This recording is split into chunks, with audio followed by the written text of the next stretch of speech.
¿Qué tal? ¿Cómo están? El día de hoy regresamos con un nuevo video de literatura. La verdad que ya nos habíamos tardado en subir los últimos dos videos relacionados a estos tres niveles que se utilizan para el análisis de la poesía. En este caso nos reúne el nivel léxico-semántico de la poesía.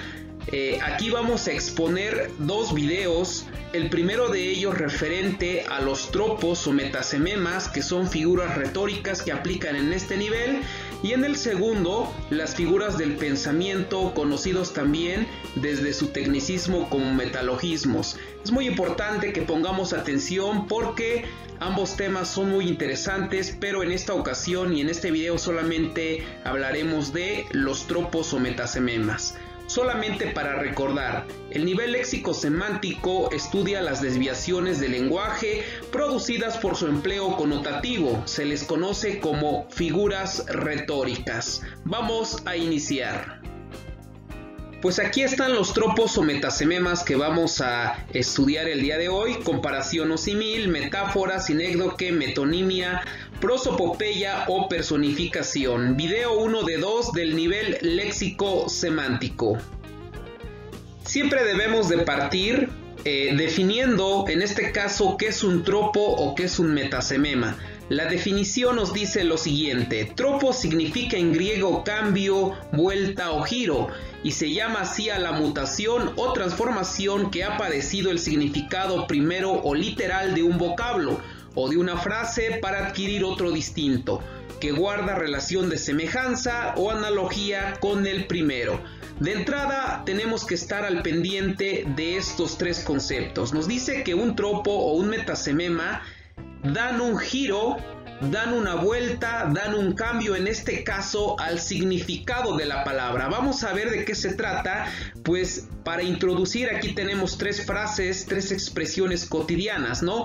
La primera dice: llegué volando a clases. Está pintado de color azul la palabra volando, ¿no? Ahí esa palabra le está dando un giro al significado, le está dando un giro y hace que se vuelva más interesante. En lugar de que yo diga desde un lenguaje formal llegué muy rápido a clases, intercambio por la palabra volando, y si se dan cuenta le agrega un efecto extra, ¿no? Le da ese cambio, esa vuelta, ese giro, tal y como nos lo dice la definición. Número 2. Estoy atorado en el tránsito. En lugar de decir que estás en medio de muchos carros y todo ese rollo, pues prácticamente intercambias todas esas palabras por estoy atorado, ¿no? Y ya inmediatamente se interpreta lo que se quiere dar a entender. Y número 3. Esa persona habla hasta por los codos muy mal de mí. Si nosotros la analizamos también adentro de su estructura en esta palabra, pues sencillamente lo que está sucediendo es que se torna más interesante, ¿no? Al referirte que habla hasta por los codos, en lugar de que digas que habla muy mal de ti de manera muy puntual, pues le agregas precisamente ese giro, esa vuelta, diciendo que habla hasta por los codos muy mal de mí, ¿no? Y en ese sentido vean cómo un tropo en las expresiones cotidianas se emplean. Ahora sí vámonos ya a checar estas figuras, ¿no? Las siguientes figuras están distribuidas en una tabla que está compuesta por tres columnas, ¿no? En la columna 1 nos dice el tropo o metasemema que se explica. La segunda columna nos explica las características o la definición. Y la tercera columna nos explica a partir de un ejemplo, ya sea de un poema, de una frase cotidiana, a dónde se aplican esas figuras. Iniciamos con la comparación o el símil. Dice que esta figura tiene una relación de semejanza entre un término real y otro imaginario que se unen por medio de una partícula, como, cual, tal, o bien por el verbo parecer o el adverbio así. No obstante, también puede construirse mediante la yuxtaposición de los elementos que se comparan. Bueno, de entrada parece ser una definición, unas características un poco complejas, pero en realidad no lo son. Tenemos aquí el poema titulado Un río, un amor, de Luis Cernuda, que dice así: unos cuerpos son como flores, otros como puñales, otros como cintas de agua, pero todos, tarde o temprano, serán quemaduras que en otro cuerpo se agranden, convirtiendo por virtud del fuego una piedra en un hombre. Si ustedes logran percatar, les remarqué de color amarillo la palabra como. Esa palabra como está produciendo que exista una relación de semejanza de dos elementos que existen, ¿no? En este caso dice, unos cuerpos son como flores, están haciendo una comparación. Otros como puñales, ahí nuevamente están comparando y están utilizando en este caso la partícula o el nexo como, o bien podríamos utilizar el nexo cual o el nexo tal o incluso el adverbio así, ¿no? De tal manera que nos arroje una comparación entre dos objetos, pueden ser reales, pueden ser imaginarios, etcétera, pero al final de cuentas la comparación o el símil, el objetivo es comparar dos cosas, ¿no? Tal y como lo está sucediendo en este poema. Unos cuerpos son como flores, otros como puñales, otros como cintas de agua. Ahí está aplicando esa figura retórica. Después viene una de las figuras más conocidas, pero quizá una de las que menos se entiende, ¿no? Como lo es la metáfora. Vamos a leer su característica, su definición, que dice así: la metáfora es una asociación de dos elementos u objetos que permanecen en principio a realidades distintas y entre las cuales se establece una relación de identidad. Como resultado de dicha relación, el significado de los términos se modifica, sugiriendo un sentido figurado. La metáfora es una comparación incompleta. En vez de afirmar ella es bonita como una rosa, una metáfora refiere ella es una rosa. Aquí ya nos están dando un ejemplo inmediato de cómo puedes tú empezar a entender una metáfora. Chécale la gran diferencia en estas dos frases. Ella es bonita como una rosa. Cuando aplicas una metáfora, sencillamente reduces un poco el lenguaje y dices ella es una rosa. Lo que significa que estás asociando dos elementos u objetos, ¿no? Que permanecen a realidades distintas. Ok, si no hemos entendido, pues vámonos a los ejemplos. Tenemos aquí un poema de Lope de Vega que lleva por nombre En las Manianicas. Dice así: ríanse las fuentes tirando perlas a las florecillas que están más cerca. Si ustedes logran percatarse, de color amarillo está pintada la palabra perlas. Obviamente, entre corchetes dice gotas de agua. ¿Qué significa? Que ahí están asociando el elemento perlas con las gotas de agua. Si se dan cuenta, pues prácticamente vienen siendo dos elementos que permanecen en principio a realidades distintas, ¿no? Pero aquí sencillamente lo llevo a un simple ejemplo de perlas, le intercambio por gotas de agua. Ahora lo que necesitamos es interpretar un poco el poema para que entendamos exactamente la metáfora. Dice, ríanse las fuentes tirando perlas, ¿no? Yo me imagino una fuente en medio de un jardín. Y como ustedes saben, pues siempre alrededor de la fuente pues hay jardineras, hay flores, ¿no? Toda el agua que brota a través de la fuente logra ir más allá y logra tocar en este caso a las flores que están más cercas, ¿no? Entonces por eso dice tirando perlas. La palabra perlas son esas gotas de agua que logran llegar a las florecillas que les están más cerca, ¿no? Obviamente pues aquí se trata de interpretar un poco más ya el poema para que entendamos exactamente esta figura llamada metáfora. Tenemos otro ejemplo, dice, sus hebras de oro, las perlas de su boca, dos esmeraldas en su mirada. De color amarillo, igual, ahí están siendo empleadas palabras que pertenecen a un elemento en específico. En el primero dice hebras de oro. Las hebras de oro pues se refiere al cabello rubio de alguien, ¿no? A lo mejor de una muchacha. Las perlas de su boca, ¿no? Nuevamente utilizando esta metáfora perlas, pero ahora el significado pues refiere a que son sus dientes. Después habla sobre esmeraldas. El término esmeraldas se refiere a sus ojos verdes, ¿no? Ya una vez intentando interpretar la metáfora que está aquí justamente en este ejemplo. Entonces vean cómo esta figura es muy importante que la entendamos, y por eso ahí nos dice que como resultado de la relación entre estos dos elementos, el significado de los términos se modifica, sugiriendo un sentido figurado como lo que acabamos de realizar. La siguiente figura retórica se llama sinécdoque.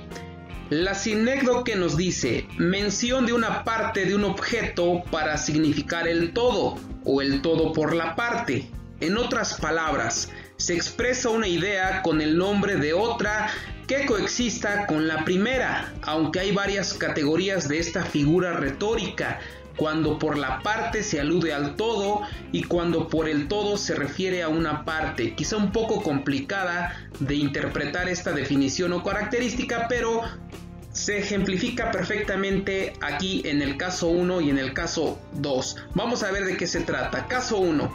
Cuando se intercambia la parte por el todo. Dice la frase 1.